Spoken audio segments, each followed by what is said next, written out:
Welcome to the Explainer. Today, we are cracking open one of the most powerful tools in a modern manager's toolkit, Logistic Regression. Now, I know the name sounds a bit technical, but trust me, this is all about turning complex data into clear, decisive action. If you're heading for a leadership role, you're going to want to stick around. Think about the questions that land on a manager's desk every single day. Should we approve this loan application? Is this new customer likely to churn in the next 6 months? Should we make an offer to this job candidate? These are all high-stakes yes or no decisions. And you know what? Getting them right is the bedrock of a solid business strategy. And that really gets us to the heart of our first section, the binary choice. In today's world, you just can't afford to rely on gut feelings alone for these critical yes-no questions. It's all about moving from intuition to insight, using data to make predictions with a whole lot more confidence. So how exactly do we do that? Well, it all starts with something called supervised learning. Just imagine you have this huge pile of historical data, let's say all your past customers. And for each one, you have a label, churned or stayed. You feed all of that, the good, the bad, and the ugly, into an algorithm. The algorithm basically studies these past examples, finds the hidden patterns, and becomes an expert at sorting any new customer into the right bucket. It learns to classify. This brings us right to the main event, the perfect tool for these kinds of prediction problems. It's called logistic regression. And like I said, don't worry about the name. The concept behind it is incredibly intuitive and powerful. So here it is. Now the word regression here is a little misleading. We're not using it to predict a number, like next quarter's sales. No, it's a classification tool. Its job is to calculate the probability of something happening, a yes or a no. It gives you a score, a number between 0 and 1 that tells you how likely an outcome is. Okay, so how does it work in practice? It's really a simple 4-step flow. First, you feed the model some inputs, or predictors, things you know, like a customer's credit score, their income, their age. The model then does its magic and spits out a probability score. Then, you apply a decision threshold. We'll talk more about that in a sec. And boom, you get your final classification. Loan approved. Now we get to what I think is the most important part, especially for a manager. Look, you don't need to be the one writing the code, but you absolutely 100% need to understand what the results are telling you. This is where data turns into strategy.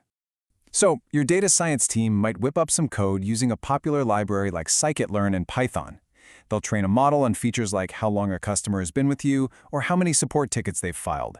But again, forget the syntax. What we care about is what comes out of this process. Let's look at the first key output. And here it is, the probability score, often called a propensity score. This single number is pure gold. A score of 0.85 doesn't just mean high risk. It means that, based on everything we know, there's an 85% chance this specific customer is going to leave. That's not just a piece of data, that's a fire alarm telling your retention team to get on the phone right now. But here, this is where logistic regression really shines for a manager. We're talking about odds ratios. This is what lets you peek inside the black box and understand the why. Look at this table. For every extra support ticket a customer logs, the odds of them churning go up by 25%. And for every year they stay with you, the odds go down by 20%. These aren't just numbers. These are the strategic levers you can actually pull to change the outcome.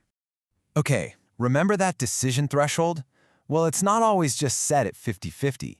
It's a strategic business decision. Think about it. For a bank, what's worse?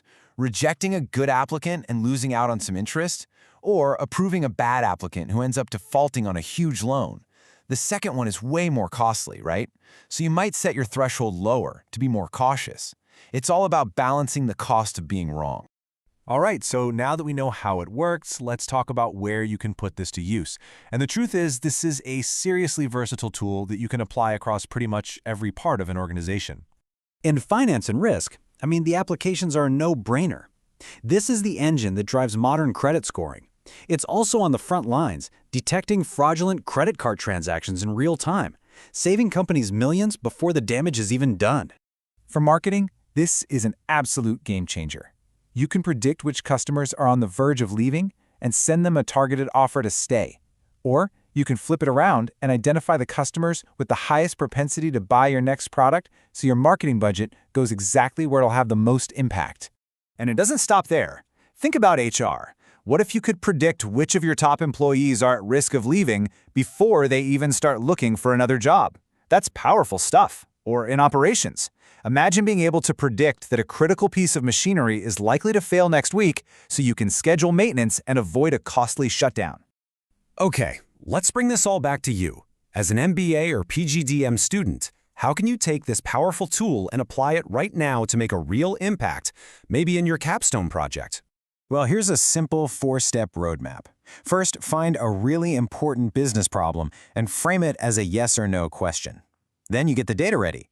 Now, step 3 is where you, as a future manager, really shine. You have to interpret what the model is telling you. Focus on those odds ratios. And finally, the most crucial step, you translate those insights into a concrete, actionable business strategy. And really, this quote says it all. The goal here isn't just to be a fortune teller. The real superpower of logistic regression for a manager is its interpretability. It lets you see which factors are actually driving the outcomes, so you know exactly which levers to pull. So I'll leave you with this question to think about. As you move forward in your career, what is the single most valuable yes or no question that your company needs to get right? Because finding that question, and then using a tool like this to answer it, that could be the move that defines your career.